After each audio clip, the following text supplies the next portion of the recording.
Hello, Flick Designers! This tutorial is going to show you how to master templates for annotations with the help of ClickDesigns funnels.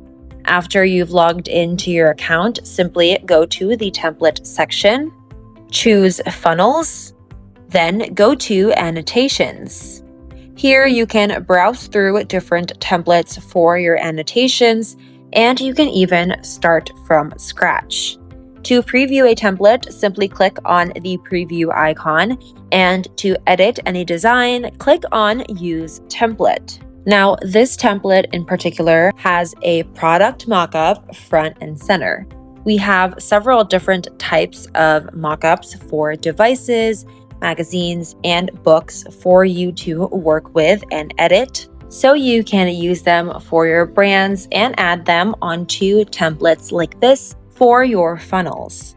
So in this case, we have a magazine. So of course you can create your own magazine mockup using ClickDesigns.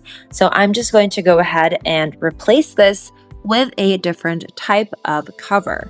I'm going to go ahead and add this cover onto my canvas. To edit the mockup, you can add it as elements, but I'm going to click on Add as an Image. And then I'm going to click on this icon to add shadow to my cover. Now, once I have my cover down, I'm going to go ahead and replace these 6 points on our annotation template.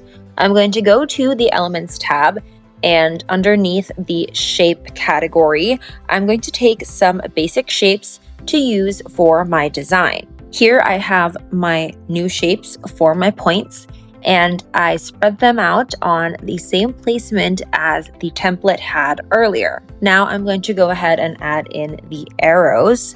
To do this, I'm going to go to the Elements tab again and go back to Shapes. Here there is a section specifically for arrows. Here I'm simply going to add these different arrows onto my canvas and resize and place them like so. And once I have my arrows down, I can go ahead and recolor them. To recolor, simply select an element, and underneath Edit Color, you can use the color wheel or color slider to recolor an element to your liking. To make these shapes stand out more, I'm going to add shadow to them as well by clicking on the shadow icon and adjusting the opacity like so. And lastly, I can add in the text for my annotations.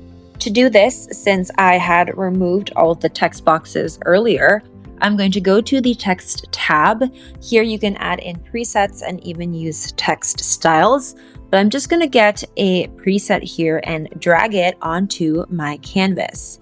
Here I can add in any text. I can add in a certain font if I'd like, a text style, a color, a size, and even add certain effects. Once I have my text and color down, I'm going to click on the spacing icon over here and adjust the line spacing ever so slightly. I can use the points in the text box to adjust the size, and then I can finally add it onto my shape. Now I can duplicate this and add it onto the rest of my points and finish up my annotation template. Now, once I'm happy with my edits, I'm going to click on Save. I can download my annotations by adding in a file name, choosing a file type, choosing the number of pages, the DPI, the quality, and if I'd like to add my design to a folder or add a watermark. When I go back to my ClickDesigns dashboard, I can actually find my recent design underneath here. I can preview the design by clicking on that. And of course, I can go back to the editor if I'd like to make any additional changes.